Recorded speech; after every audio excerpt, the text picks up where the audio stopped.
Welcome back. This is the Modise Network, and we are looking at the South African economy. President Ramaphosa announcing a stimulus package, and he's been going around the world trying to raise money for indirect investment. But there's a lot of stuff that's going on in South Africa that needs to be sorted out. I saw a report recently, for instance, which I think speaks to the land reform discussion currently underway, of a farmer in Mpumalanga who took over a farm that was owned by 62 or to 70 people who did not work on the land. He took over, volunteered to service the farm. It's doing very well, and he has made some money out of it, and it's producing goods, food that goes into the market. Now, the government there in Mpumalanga turned around and said, bring our farm back because we want to give it to other people. Patrick Bond, what do you say to that? Well, theft of land is obviously an historic crime that has to be somehow dealt with. I don't have a particularly good handle on it, but it does seem to me if you're talking an Mpumalanga government, it's all of our jobs to watchdog exactly what's happening and who's winning and losing. I mean, that's a simple role of class analysis. I would then take it further and ask, where is the food going? Because we have starving people here. In fact, it's actually about 65% of people live under what's called the upper bound poverty line, about 50 rand a day. So if we could really get the state to do more to get the food into people's hands, maybe through major subsidies or much more expansive VAT exemptions, that would be the way probably to stimulate that base for a much better farming system. Now, Leon Lowe, I know you've got strong views on this poverty question, that South Africa, notwithstanding its problems, has done relatively well to improve the quality of life of people compared to other countries. One, the Mfana Sithole case that I'm talking about in Mpumalanga, he found a farm that was not being worked on, he improved it, produced food, and now he's been kicked off the farm. Comment on that. And secondly, the poverty levels compared to other similar countries.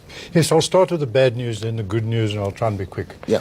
Firstly, the bad news is that this debate about expropriation without compensation has unfortunately become a white versus black thing. Everyone talks about it as if that's the issue. Black South Africans have had their land expropriated without compensation all through apartheid, and it still happens on a regular basis, constantly.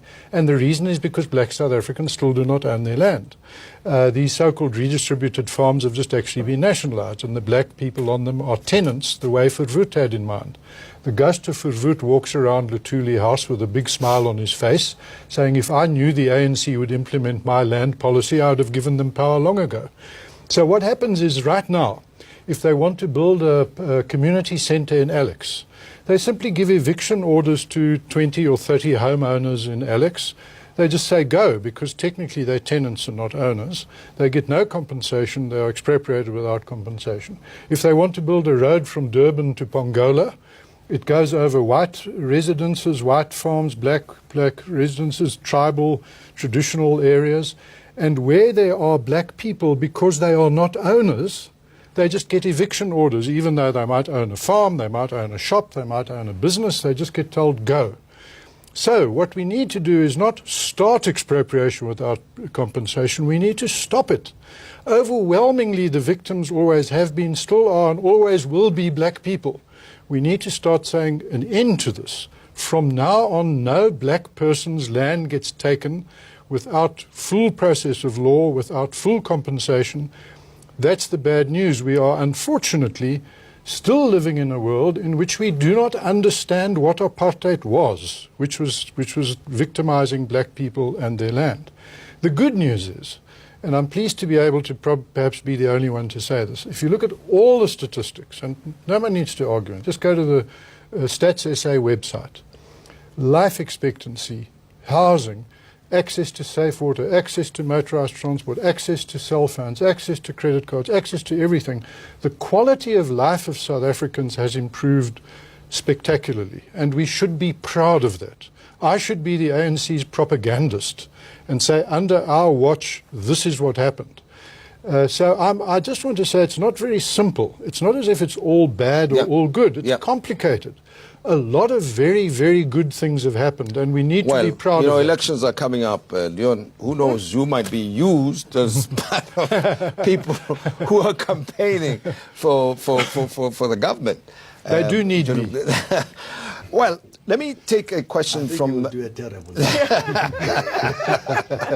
members of the audience here. From Oxfam, and please identify yourself. Hi, my name is Basani Baloyi from Oxfam. I had a question to ask Anne, who spoke about the shifting towards labor intensity. And I was wondering, how do you envision that when even in labor-intensive sectors there is increasing mechanization, such as in agriculture? And then Leon spoke about how everywhere in the world where there's been liberalization and privatization, things have worked very well. But like globally, even in those countries, we are seeing rising inequality levels. And perhaps even the election of Donald Trump shows and highlights the rise in fascism as a result of that kind of tendency. Good? The big problem in South Africa is that we create jobs mainly that are for semi-skilled and skilled people. And we want a high-skill, high-wage strategy. That's what we've adopted.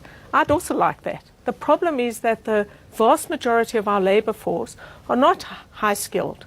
We have lots and lots of people, millions and millions of people, who through no fault of their own went to a terrible school and have had no work experience.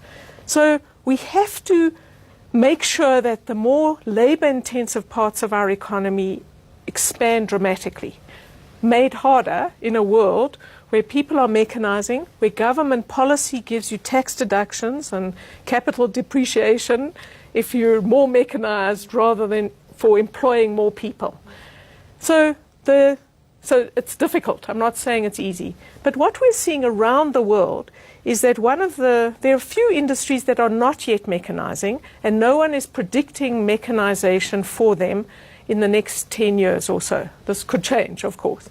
And that's kind of very simple clothing production, toy assembly, electronic assembly. These things are not being done by machines, and South Africa should try and get some of those jobs. There are countries all over the world that are now getting those jobs. That stops private business from establishing those companies? I mean, yes, we can look at the president, look to the president and say, what can he do?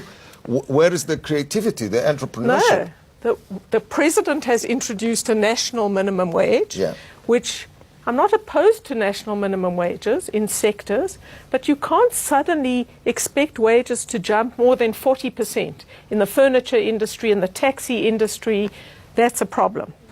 That's one issue. The second is we have a collective bargaining system where people, big trade unions and big companies negotiate, and they can decide on whatever wages they can live with. What I am opposed to is saying to the people who are not in that room, small businesses or new firms, you must now pay the wage that suits us. Okay, well, that could be one of the constraints. And Leon? Yes, just Oxfam, it's a wonderful organization, been around for years, been a charity. And it's interesting that you raised the issue of inequality, because Oxfam used to be and was created to fight poverty.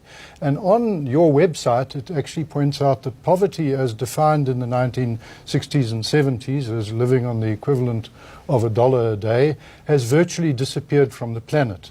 In other words, there is now, it doesn't mean to say that people aren't poor. They are, of course, compared to rich people, compared to billionaires, millionaires are poor. But the point is that starvation on a vast scale, according to Oxfam and according to all the statistics, has virtually been eliminated, and that's fantastic. It's the greatest accomplishment in human history, is the fact that almost everyone everywhere in the world now has some sort of housing, some sort of food, some sort of literacy, some sort of access to motorized transport, safe water, electricity, cell phones, and so on. That's fantastic, and it's a great achievement. Okay, but the inequality part is a different issue.